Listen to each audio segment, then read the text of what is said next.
সন্তানও অস্বীকার করে গেছে আমি তার বাপ না। এক মায়ের দুই সন্তান, তাদের বাবা তো একজনই হওয়ার কথা, তাই না? কিন্তু তাদের জন্মদাতা পিতা দুজন হলো কিভাবে? এমন প্রশ্নের উত্তরে বলতেই হয়, বিধি তুমি বলে দাও আমি কার। জনপ্রিয় গানের এই আকুতি যেন বাস্তবে রূপ নিয়েছে টাঙ্গাইলের মির্জাপুর উপজেলার তেলিনা চেয়ারম্যান পাড়া এলাকার দুই শিশুর জীবনে। জন্মদাত্রী মা একজন হলেও তাদের পিতৃত্ব দাবি করছেন দুই ব্যক্তি। ঘটনাটি প্রকাশ্যে আসতে এলাকায় সৃষ্টি হয়েছে তীব্র চাঞ্চল্য ও আলোচনা।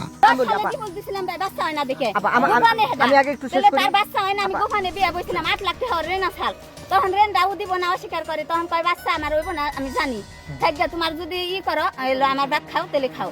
তারপরে আমার যে বই করে চাপে উনি ছিল আমার গোখানি, সেটা কেউ পৃথিবীর কেউ জান না, আমি আরো জানি। বাচ্চা যদি হইতো তাহলে আঙ্গ সংসারে ঠেকরা বাঁচতো না। উনি মনে বললে থাকে যে আমার এই বাচ্চাটা আমি জন্ম দিতে সক্ষম হয়েছি, তারপরে ও আরেকজনের কথা কয়, তাহলে আমি বাচ্চা ছাইড়া দিব। স্থানীয় সূত্র বলছে, হালিমা বেগম দীর্ঘদিন প্রথম স্বামী ফারুক হোসেনের সঙ্গে সংসার করে আসছিলেন, কিন্তু সম্প্রতি তিনি নিজেই দাবি করেন ফারুকের অজান্তে তিনি শাহিন হোসেন নামের আরেকজনকে বিয়ে করেছিলেন এবং দীর্ঘ সময় ধরে গোপনে দুই সংসার সামলেছেন।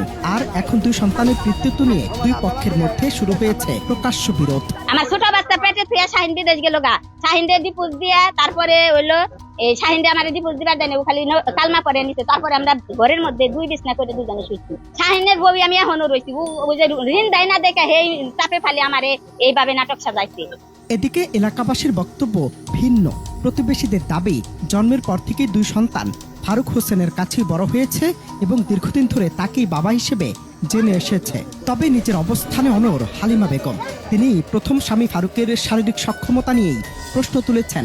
তার ভাষ্য, সন্তান জন্মদানে অক্ষমতার কারণে তিনি গোপনে দ্বিতীয় বিয়ে করেছিলেন। সন্তান দোনোরাই ফারুকেরই। আমরা ইদানিং শুনতেছি যে সন্তানের বাপ অন্য কেউ শাহিন। এদের ঘরে যে দুইজন বাচ্চা আছে, বাচ্চাও ফারুকেরই।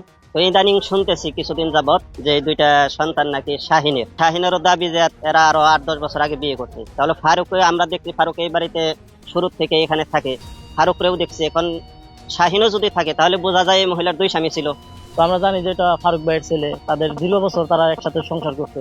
ফারুক ভাই বিদেশ ছিল, তো বিদেশ থেকে আসার পরে হঠাৎ করে আপনার এই তো 1-1.5 বছর আগে শুনি যে এই তাদের ডিভোর্স হয়, এবং কি তার কিছুদিন পরে শুনি যে এটা নাকি ছেলে দুইটা ফারুক ভাইয়ের না, এটা হচ্ছে শাহিনের ছেলে। আমরা এখানে বসে আর সবার লোকজন নেওয়া সমাজ দেবার দেখতে আমরা দেখে যাই, খুব ভালো না এবং আমাদের সাথে মিশেও না, এবং ও বিয়া বসে আলহামদুলিল্লাহ সমস্যা নাই, পোলাবান যেটা যাওয়া পোলাবান তাকে দিয়ে দেওয়া। ঘটনাটি জানাজানি হওয়ার পর এলাকায় উত্তেজনা ছড়িয়ে পড়ে। এই পরিস্থিতিতে সবচেয়ে বেশি অনিশ্চয়তার মুখে পড়েছে দুই শিশুর ভবিষ্যৎ। একদিকে মায়ের দাবি, অন্যদিকে দীর্ঘদিনের সামাজিক পরিচয়। এই দ্বন্দ্বের মাঝখানে তারা যেন পরিচয়ের সংকটে দিশেহারা আজ। স্থানীয়রা আরও জানান, ফারুক হোসেন দীর্ঘদিন প্রবাসে ছিলেন এবং সেখান থেকে নিয়মিত সংসারের খরচ পাঠাতেন, কিন্তু দেশে ফিরে এসে তিনি দেখেন সন্তানদের কাছে তার পরিচয় নিয়ে তৈরি হয়েছে প্রশ্ন। এমন ঘটনায় যে কোনোভাবে নিজের সন্তানদের ফিরে পেতে চান ভুক্তভোগী ফারুক। তার সাথে উঠা বসা করছে, আমার সাথেও সংসার করছে, আমার টাকা পয়সাও হাতিয়ে খাইছে। তারপরে অবসর যখন আমি দুবাই ছিলাম, ও বাংলাদেশ থেকে আমার ডিপোজিট দিয়ে হাতে আঙ্গুলে কালি দেখাইলো যে 100 টাকা করে ডিপোজিট দিয়ে দিলাম, তুই আর আমার বাড়ি থাক। তখন আমি কোম্পানির কাছ থেকে রিজাইন নিয়ে আমি বাড়িতে আসি। বাড়িতে আসলে পরে বাপ ভাই নিয়ে বোন টোন নিয়ে আমার বাড়ি থেকে নামিয়ে দেয় মার্কেট থেকে জহের সাহেবের বয়সে। আমি 15 বছর বিদেশ করছি। 15 বছরে নগদ 37 লক্ষ টাকা ও রাতে দিচ্ছি। আমি প্রতি মাসে ওরে 1 লক্ষ করে টাকা দিচ্ছি। তারপরে আমি এই ছাড়ার কাছে কিনে কেন আমি ঋণ করুম, আমি হ্যাঁ টাকার ঋণের বোঝা কেন নিব? সন্তানও অস্বীকার করে গেছে আমি তার বাপ না। ঠিক আছে, এখন ডিএনএ টেস্ট করলে যদি শাহিনেরও পোলাপান হয় তাহলে আমার ক্ষতিগ্রস্ত করলো, এগুলো আমার ফিরিয়ে দিব, পোলাপান নয় তার নজর চলে যাবে। আইনি ও সামাজিক জটিলতা নিরসনে অনেকেই মনে করছেন ডিএনএ পরীক্ষা হতে পারে একমাত্র নিরপেক্ষ সমাধান। বিষয়টি এখন স্থানীয় জনপ্রতিনিধি ও আইনগত প্রক্রিয়ার দিকে এগোচ্ছে বলে জানা গেছে।